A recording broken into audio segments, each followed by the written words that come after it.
pirate sa karagatan. Habang nagbabasa ng dyaryo si Nami ay nahulog ang isang flyers. At ikinagulat ng grupo ang nakita. Tinalakay ng mga opisyal ng Navy ang mga malalakas na pirata sa East Blue. Kung saan ang pinakabagong wanted na dumagdag ay si Luffy na meron kagad 30 milyon na patong sa ulo dahil pinalo nito ang tatlong malalakas na pirata. Nagmamadali si Merry na ipakita ang wanted poster ni Luffy.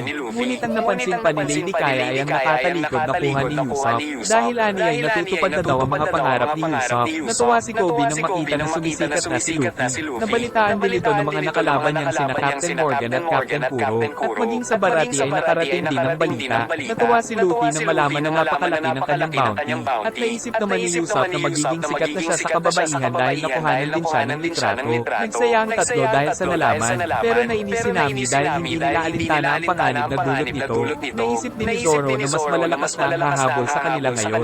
Samantalang hindi pa rin makalimutan ni Full Body ang nangyaring pamumuhiya sa kanya ni Sanji. Dahil nagdulot din ito ng pagbaba ng kanyang ranggo. Kaya nang mabalitaan niya ang tungkol kay Luffy ay naisip niyang hulihin ito para mapromote siya. Subalit kagad nilang nakasalubong ang Straw Hat Pirates. At saka sinabi kay Luffy na siya ang humuli sa buong Straw Hat Pirates.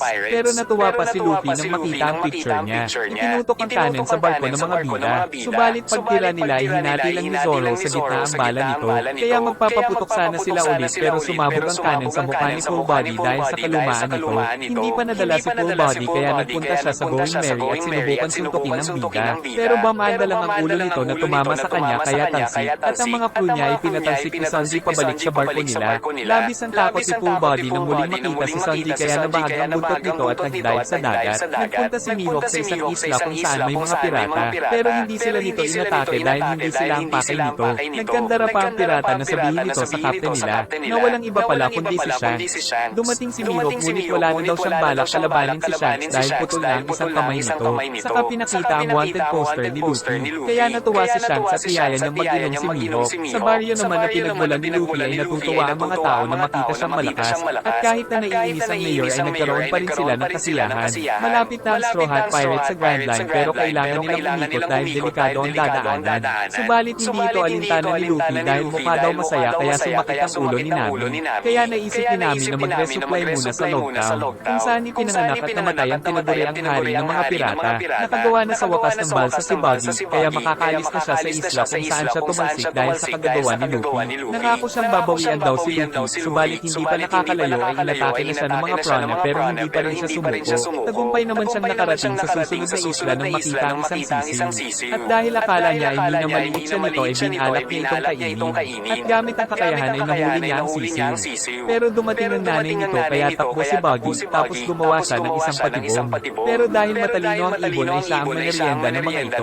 Ngunit pagkain sa kanya ay ang pangit daw ng lasa ng plant kaya dinura siya sa malayo. Hanggang mapadpad siya sa Treasure Island kung saan din nanggaling sila Luffy. Sinubukan siyang takutin ni Gaimon at ang mga hayop pero hindi natatakot si Buggy. Dinaril siya ni Gaimon pero sa sombrero lang tumama. Kaya ginamit ni Buggy ang kakayahan upang mahuli ito at mapalabas. Saka nagkaroon ng duelo ang dalawang bull-indeed. Sinabunutan ni Buggy si Gaimon pero pinagbabaril siya nito. Subalit nahawakan ni Buggy ang baril kaya nakatalo ng clown at sinipa si Gaimon ngunit nakagat. Saka bumuelo si Gaimon pero nakailag kaya sumakit ang kanyang katawan. Nagpatuloy ang bakbakan ng dalawa hanggang sa magawang manalo ni Gaimon. Ngunit nang malaman ni Gaimon na aksidente lang palang napunta si Buggy sa isla ay naging magkaibigan din sila at nagkaroon ng kasiyahan magdamag. Kinabukasan ay naging makabagbag damdamin ng pamamaalam ng bagong magkaibigan sa isa't isa. Pero hindi pa nakakalayo ay may lumabas na malaking alimango kaya nawasak ang bangka ni Buggy. At tatapusin na nito ang clown, subalit may dumating na pirate ship at binutas ang alimango. Saka iniligtas nito si Buggy. Umupo ang magandang babae at pinakita nito ang isang litrato ng may atraso sa kanilang dalawa. Kaya habang kumakain ay nagpasya ang dalawa na magtulungan upang makabawi. Nagdadalamhati ang mga crew ni Buggy dahil akala nila ay patay na siya. Subalit nag-away sila Moji at Kamaji kung sino ang papalit na captain kaya nagkaroon sila ng isang duelo hanggang sa masira ang mga sandata ng dalawa. Ngunit nagpatuloy pa rin sila sa paglalaban gamit ang mga kamao. Ilang araw ang nagdaan at hindi pa rin sila natatapos sa pagsusuntukan. Hanggang sa makatulog na ang mga crew pero hindi pa rin sila tapos. Ngunit sa pangfinale ay pareho silang tulog sa suntok ng isa't isa. Tapos na naginip ang Leo na si Richie kaya sinapok sila nito. Kaya naman si Richie na ang naging bagong captain. Ngunit pinaligiran sila ng mga katutubo.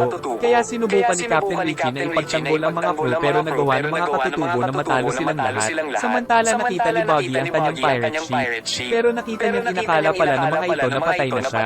Nakita niya ang dalawang engot pero hindi din nila alam ang nangyari dahil tulog sila. Ngunit nalaman ng babae na kagagawa nito ng belt plot ride.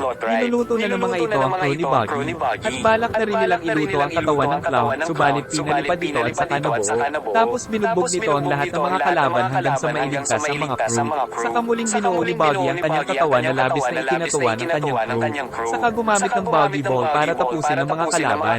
Tapos pinagtulungan ng trio ang mga natirang belt plot ride hanggang sa maubos ang mga ito. Subalit hanggang ngayon ay hindi pa rin nila kilala ang magandang babae. Saka nagpatuloy sila sa paghahanap kay Monkey D. Luffy. Samantala tagumpay